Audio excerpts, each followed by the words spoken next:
ভাস্কর্য। বিভিন্ন প্রতিযোগিতামূলক পরীক্ষায় এই ভাস্কর্য থেকে একটি কি দুটি প্রশ্ন থাকেই।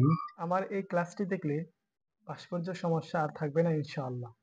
চলো আমরা দেখি। জাতীয় স্মৃতিসৌধ, সৈয়দ মইনুল হোসেন। মুজিবনগর স্মৃতিসৌধ, তানভীর কবির, যেটা মেহেরপুরে অবস্থিত। কেন্দ্রীয় শহীদ মিনার, হামিদুর রহমান। জাতীয় সংসদ, লুই আই কান।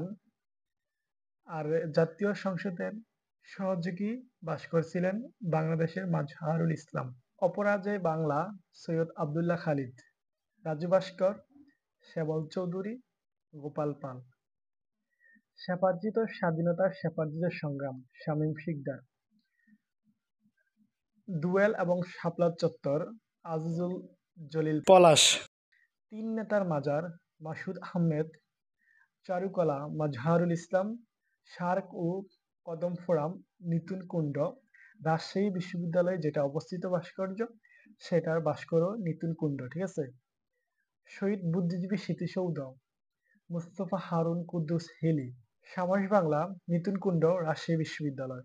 টিএসসি, কনস্টান্টাইন দ্য ব্রাইট সংগ্রাম, জয়নুল আবেদিন। জাতীয় জাদুঘর, মোস্তফা কামাল। শাহজালাল বিমানবন্দর, লারুস। ঢাকা রেলওয়ে স্টেশন, কমলাপুর, বব্বুই। মোদের গর্ব, অখিল পাল। ইনশাল্লাহ আমার ক্লাসগুলো ধারাবাহিকভাবে আসতে থাকবে। তোমরা মনোযোগ দিয়ে যদি আমার ক্লাসগুলো করো, তাহলে আর সাধারণ জ্ঞানে ইনশাল্লাহ সমস্যা থাকবে না ইনশাল্লাহ।